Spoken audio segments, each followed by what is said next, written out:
Hello, friends. Welcome back to Cacao with Ryan and Stephanie. I'm Ryan. This is Stephanie, and we're a longtime couple, parents of four, and a family committed to conscious living. And each week we share conversations from our journey with family, healing, and conscious living. Grab your cup, settle in. Today we're going to be talking about what it's like to heal as a couple and why it's harder than we expected, but also absolutely worth it. When people hear that we heal together as a couple, there's often this assumption that it's all beautiful and bonding and perfect. And well, although a lot of that is true, there's a lot of aches and pains and learning that comes along with it. Um, and there are parts that are much harder than we expected. Stephanie, would you agree with that? Yeah, absolutely. I think with this work and this healing, particularly as a couple, people maybe assume, and I did, that it's just this beautiful, blissful life. And, there's not any challenges. However, what we have found to be true is actually quite the opposite. It does come with its fair share of growing pains, and for good reason.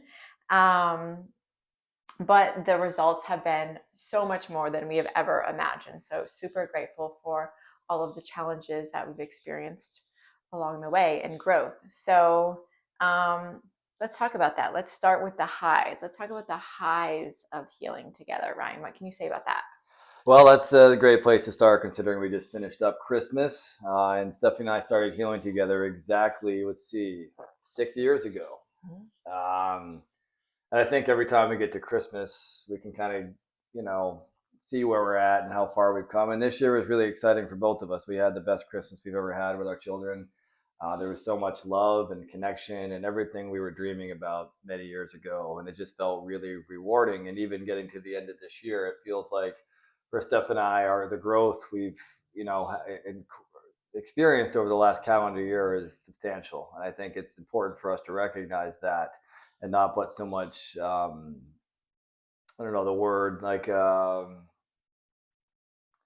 don't know what I'm trying to say, but just trying to look at the positives and not the negatives, and just being grateful for our journey. I'm feeling, a lot more open with you, Stephanie. I feel like I can talk about my problems a lot more. I could feel heard and seen, which is something I've been aching my whole life, and to be understood. And it seems like, through this process, we have reached a place where we really understand each other. And I think that that's really important. So that's kind of the highs of now. I think back when I look back in the beginning, for me, it was just this remembering how much I loved her. I think when you fall in love, it's just really exciting and overwhelmingly positive, and you just want to be with that person all the time. And when you have children and things happen and you lose people in your life, like trauma, it's easy to lose sight of that. So the first time that we did a journey together, I just remember Steph and I were in a bathroom. I was in a bathtub, and I just looked at her and I said, "Oh my God, it's you! Like I remember you." And I don't know if anyone in the audience is familiar with the TV series Lost, but that's what it felt like. It felt like, oh my God, I found you again. So that was kind of the beginning of our journey. And, over the last 6 years, there's been tremendous ups and downs. But, what I just experienced last week with Stephanie and my family is just the icing on the cake. And it makes everything we've gone through absolutely worth it. Would you agree? For sure. And when you're actually in medicine space, the way that most of these medicines work is by shutting down the fear center in your brain, the amygdala. So you are wide open.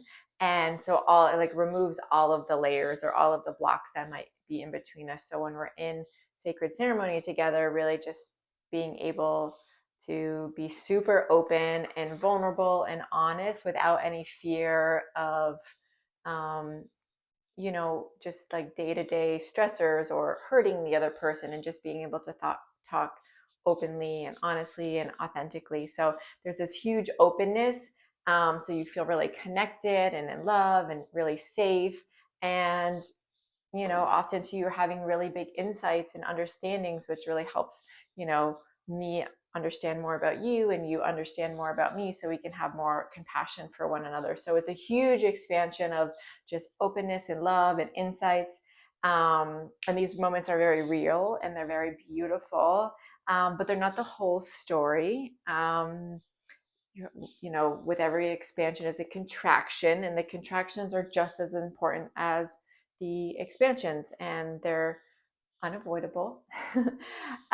So let's talk about the contractions and what we've learned from the experiences after the highs. Yeah, Steph and I usually, when we journey together, we usually have 4 to 5 days of bliss where we're living from our hearts and we are totally in love, and there's no escaping that beautiful reality. But then life creeps back in and you contract, and that's when the triggers start happening, and that's when the healing begins. The real healing. It's not easy. A lot of times you go in these experiences and you get these answers thanks to these wonderful psychedelic medicines, and you think you'd have it all figured out, but then God puts you back in the real world. It's like, now try it. And it's like, shit, it's not so easy. So we've learned a lot through the years of doing this together, that and we'll get into this as we get into the show, but for the most part it's just accepting that it's part of the deal. And I think for us in the beginning, especially, we were having these tremendous ups and downs.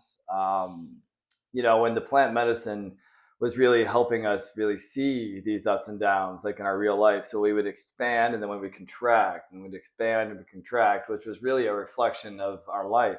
Um, and what I was going through at the time, which was undiagnosed PTSD. So a lot of times, Steph and I would have a couple good weeks, and then I would be triggered into my pain, and we wouldn't really understand what was going on. So through that process, through that painful process, we sort of found clarity in what was wrong with what was going on between the two of us. And once we had that confirmation that PTSD was a big reason why we were going through these ups and downs, we found tremendous healing. So through that, I don't want to call it war, but through those difficult times, the truth came out. And when the truth came out, that love returned, and it's really made our life a lot more balanced, a lot more love led, and it's more in line with who we are. Would you say that that's true? For sure. So coming home from a ceremony again, you've had this really big expansion. You're really open and raw, and your wounds um, are there, and you're very in a very vulnerable space. And then, as Ryan mentioned, it's really easy to stay in this love centered vibration when you're away from your kids or your family or work and responsibilities, and you come back to life, to real life, and again you're super raw and vulnerable, and then you have to deal with all of these stressors. So um, you know in my experience, the universe continues to poke at your wounds until you're ready to start making changes. And when we come back from ceremony, we found that we were triggering each other without even meaning to. And it definitely took time to realize, as Ryan mentioned, what was going on and how we could evolve and move through this and not see it as a failure, but okay, here's a teaching point right now. What is it that we are being asked to take a look at in ourselves and as a couple, so that we don't have to continue doing this. Um, and even when we've journeyed separately together, so if I went to a ceremony and Ryan was at home with the kids, I'm coming home again in this like really open, like love filled space, and he's been at home with the kids for 5, 6, 7, 8 days, just still doing life. That has its own unique set of challenges too. And sometimes it can be triggering for the other person, and seeing their partner come back almost as a different version of themselves, like, wait, what happened? You changed and I'm still here. So that's also been was more difficult for sure in the beginning, and it is getting much easier now.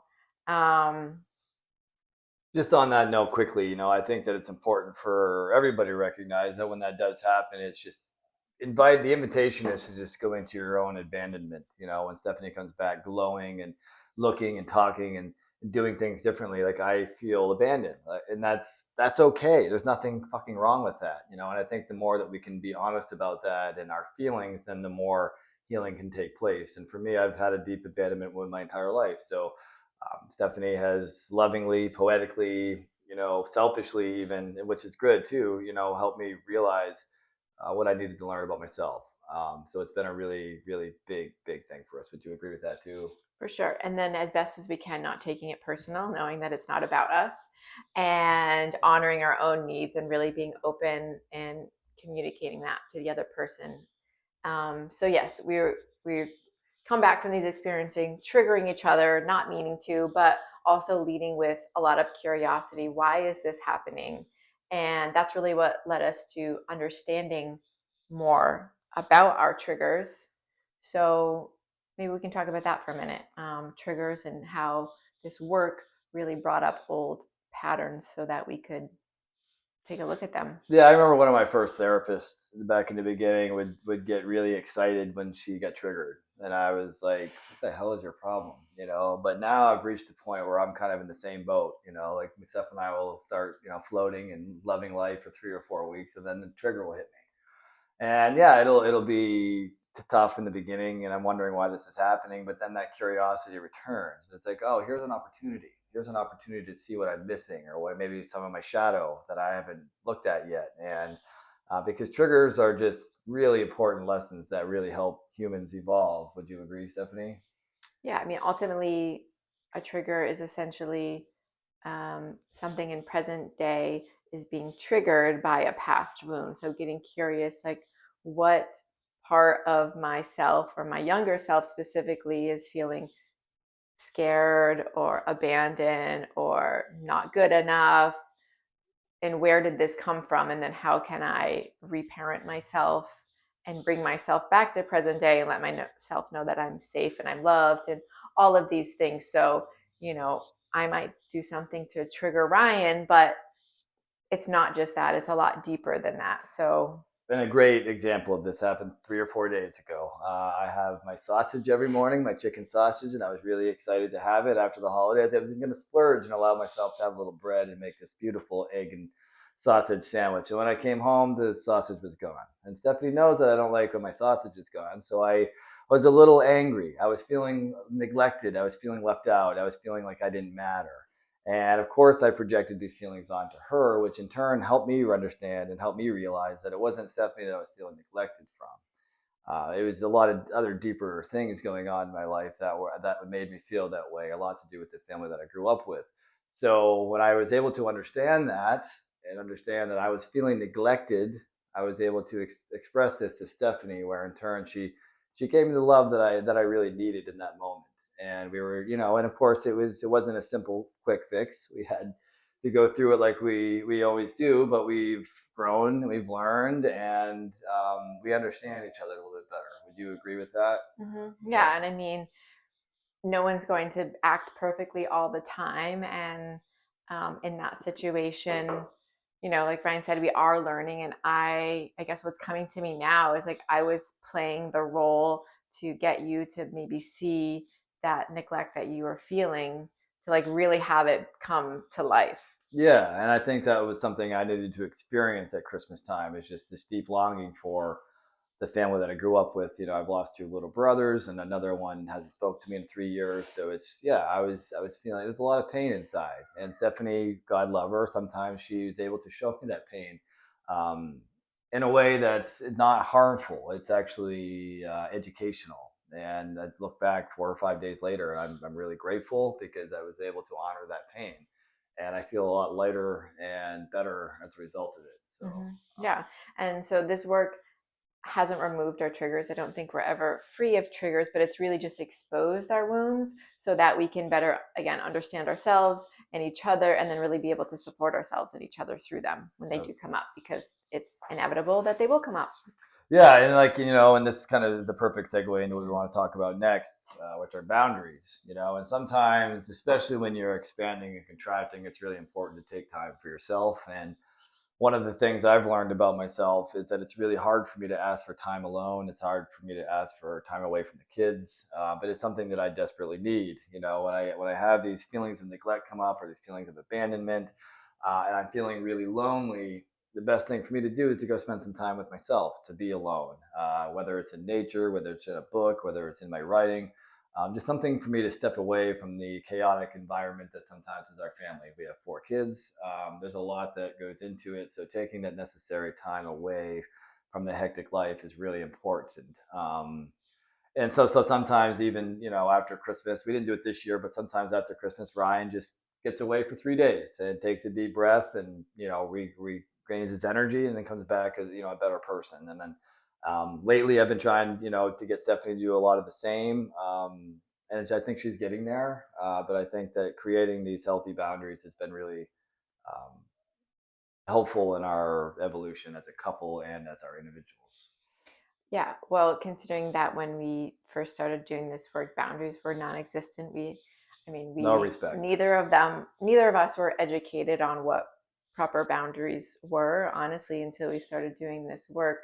So, and we were deeply, deeply codependent. So the thought of like one of us taking space seemed like abandonment and felt like abandonment and distance, not honoring someone else's process. So yeah, again, we've really learned to ask for what we need, whether it's space or whether it's space holding or support, um, and as a way of deepening our trust with one another as well too, without disconnecting. It's very healthy.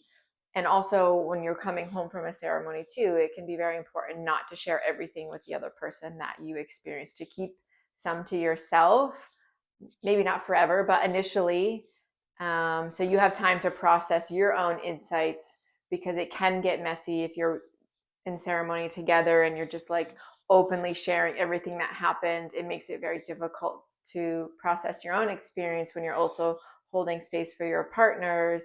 And sometimes it feels like one or the other can kind of get lost. Yeah, and like I think she said something earlier that made me think about how someone told me at the beginning that you don't, like she was just saying, you don't have to share everything about your journey. And at the beginning, I wanted to share everything, and I think Stephanie did too. And I didn't really understand this concept of not sharing everything. But what I've learned, and I think what Stephanie has learned too, is that our personal healing journeys are deeply personal to us. So a lot of times I might learn something about my childhood or about something that happened to me, and I come to Stephanie, expecting that she's going to hold me in that, and I might tell her the story, and she's, doesn't have the same attachment to it that I do, so I don't feel held or seen or heard. So it's just like sometimes it can be a letdown, and this is not to diss Stephanie. I've done this too. It's more just like this is very personal healing, and sometimes it's best to just keep that personal stuff to yourself or create sacred space to talk about it. So a lot of times, Steph and I would just come back running out of an experience and be like, yeah, and just spit out all this information while we're cooking dinner and our kids are around. And now we have taken a conscious pause, sacred pause, to like step into this office or into our bedroom and to grab her hand and and really explain, hey, I need you to listen and blah blah blah. And we found that that's really helping us communicate a lot better. Yeah, Yeah, like, yeah, can you hold space for a minute? yeah. And actually separating ourselves from the scene, and so that we know that we have the other person's undivided attention. We've stepped away from our lives and they can really be there for us. So that's been really powerful as well too.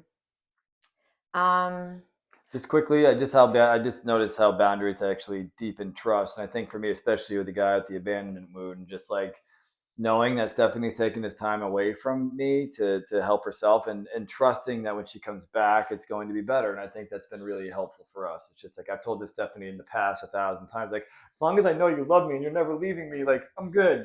Take your time. So it's taken proper steps, but I think we finally reached that place, and the trust that we have with each other, I think it's as good as it's ever been, and I don't think it's ever going to lessen. I think that we're pretty rock solid. Do you agree? we are rock solid. Yeah, yeah. Yeah. I see. The last thing that we want to touch on before we go into a little Q&A is another eye-opening lesson that's sometimes uncomfortable that we have observed, is how oftentimes what we notice in others is actually a reflection pointing back to ourselves. Yes. Um, it's hard to talk about on the spot. I wish I had a better example. But when someone taught this to me, I really took it to value. And the way I learned it was really unfortunate. But I'm going to share this story just so you guys have a better idea of how we learned this. My father was really good at calling me names. And one time he called me a specific name that really hurt me. And it didn't hurt me. It just confused me because it didn't really line up with who I was. So I did some digging. I talked to some therapists, and I kind of found out he was projecting what he felt about himself onto me, which was a really, really powerful lesson for me. I started to notice that a lot of times people project onto other people how they feel about themselves. And this isn't really what I'm getting into. And I think it's important to be able to learn that way. But with Steph and I, like sometimes I'll see some things in her that she might be doing that annoys me or makes me angry or starts stirring things up for me. And I think instead of like pointing that blame on her and accusing her and making these assumptions, when I started getting curious why it was bothering me so much, healing started to get happening because I started to see that what I was seeing in her was actually a reflection of the stuff that I was seeing in me that needed to be addressed. Unfortunately, I'm having a brain fart right now. We could But talk about like control. yeah, okay. Do you want to share? Go ahead. Yeah, so we can notice in each other. So I can observe how Ryan tries to control how he feels with using, say, cacao or cannabis or sleep or eating. Um, and so if I can see that in him and how, okay, maybe I'm making judgments about him, maybe he should or shouldn't be doing this. And then what is it that I can see about myself? How am I doing the same thing? And how am I also trying to control how I'm feeling or control a situation with a client or with the kids? So it's these things in other people that might bother us or annoy us or we have judgments about. But then if we can get curious and put it back in ourselves, where do I have that same amount of control in my life? Because it's being spotlighted by someone else to show me that actually you might be in the same boat. Yeah, well said. And while you were speaking, it sort of gave me an example of how we've used this lesson to heal our relationship. There's someone in my life who I love very much. I won't throw him or her under the bus, but she has a certain way of really hurting me on purpose when I do something well. It's like this form of punishment. And I just learned this about 4 or 5 weeks ago, and it was really painful. And about a couple of days later, I started to really reflect on myself and see if maybe I carry the same pattern because it was happening to me. And I noticed that yeah, Steph and I in November we went away. We had a lovely 4 days where we expanded and really found pieces of our heart that it was just the most amazing 4 days I think we've ever had. And Stephanie, God love her, opened up her heart in ways that I never ever saw, and it was just so vulnerable, so beautiful, so loving. And then we got back, and we had a tough few days, and I was able to recognize that it might have been because Stephanie was opening her heart, and she was doing a lot of good, so it was time for that form of punishment, self abandonment. So it was a really deep lesson, and now for the most part, I'm conscious about this. So when Stephanie does do good, bring good into this world, I don't have this insecurity about me that needs to put a damper on it. I can actually celebrate with her because that's what love is, and that's what we're running towards. Yeah, Beautiful. Yeah. yeah, So um, really just getting curious about the things that you see in your partner.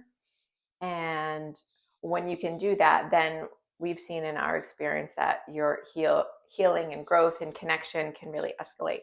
fast. Yes, Mm-hmm. definitely. All right, Ryan, I'm going to ask you a question now. All right. What do you wish you had known at the beginning of this healing journey together? That it doesn't happen overnight. I think the first time I went on a plant medicine journey, I drank ayahuasca. The next morning, I woke up and it was instantaneous. I knew that I'd done 15 years of therapy in 6 hours. And for a guy who lost a brother, who dealt with alcoholism, who had lost other people in his life, it was just remarkable. However, a lot of the work you do is not in journey space. I would say 90% of it is not in journey space. Most of it is in the real world. And I didn't know that in the beginning. Um, However, I look back on it and I know that I did the best I could. It's just been a learning experience. The other thing I have written down here is just something that we've already talked about. It's just that space is not abandonment. So if Stephanie comes to me and saying that she needs to go get a haircut like she did yesterday, it looks great, by the way. I can smile and say, I got the kids, go right ahead. And I don't have to feel like she's, leaving me under the bus or anything like that. But yeah, just having patience with it. And I think that there's layers to this. We've talked about this in our videos before, like peeling the onions. And I just when I I've been addicted to alcohol, I've been addicted to a lot of other things. When I started healing and seeing what this was all about, I think in a way I got addicted to that too. It's like I want to do this as fast as possible.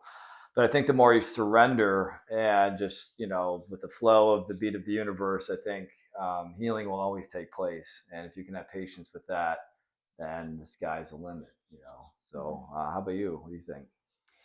Yeah, absolutely. To echo what you said, that integration is really where the real work happens. Your experience is your experience, and it's deeply insightful and can be profound. But if you don't take what you learned and put it into practice, then it's just a cool experience. Yes. And that it so much bumpier than I had anticipated, but in all the best ways, because had we not go through those difficult times where our wounds were really exposed and we were being triggered, then we would still be living these really unfulfilling, um, unhappy lives, unconsciously. So very grateful for the journey. What advice would you give to couples who are just getting started with this work, Steph? Similarly, that it does come with its challenges, but the rewards are so worth it. And to really honor each other's process, if you're going to sit in ceremony together, to really create clear boundaries afterwards, how you're going to individually integrate, maybe working with your own coach after, or maybe one partner goes one place and one to another for a few days, or if one is journeying and the other one isn't, how can that one person be supported when they get back home, so that they have time to process? So really just creating clear boundaries for one another, and um, even getting a plan for like when shit does hit the fan, like what are we going to do? Like, are we going to create some space? Are we going to um, step into another room and deal with this? And just really just, having open communication and supporting each other as best that you can. Yeah, I think not having or having someone to speak to outside of each other is really important too, because a lot of times since we're always together, we just spitting a lot of stuff out to each other when we don't always have the capacity to hold that sort of space. So it's been really important for me to have other people in my life who I can reach out to and talk about some of these problems with. I bet you would agree. Yeah. I mean, for us, when Ryan was really going through like the depths of his PTSD after losing another brother, it did get to a point where I was like, I cannot hold this space for you anymore, because like there was so much happening, the dynamics between both of us, and I was likely going through PTSD and not knowing it as well. So yeah, it did get to a point where I was like, I can't hold this space for you because I can barely hold space for myself. So, and also just honoring each other's process too, and knowing that the way that Ryan heals and processes is very likely, different than the way that I heal and that I process my experience as well too. So really just honoring that, and know that it doesn't have to be the same or on the same timeline, that it can be different and beautiful. Any final Well, yeah, well, words? just to say what you were just saying about what advice maybe I would give. It's just back to the patience and just to the trust in all of this. And one thing that one of my mentors taught me recently was that healing does not have to be painful. And I know there's been a lot of topics we talked about today that might seem painful, but at the end of the day, there's been so much love and so much fun that we've had through this experience. And for couples out there who are looking to become more intimate, like that has been such a beautiful expansion for us, where we feel really safe to be able to be vulnerable and communicate what we want and need in our relationship. So we've reached these places by just having that patience, having that love, and having that trust. And I think it's brought us really far, and I know it could bring you all very far as well. So that's about it for me. Do you want to close, Stephanie? I think that's all. So thank you so much for being here with us today. We will be sharing a new video every week on healing, family, and conscious living. So if this resonates, hit subscribe and join the Conscious Crew. We will see you next week.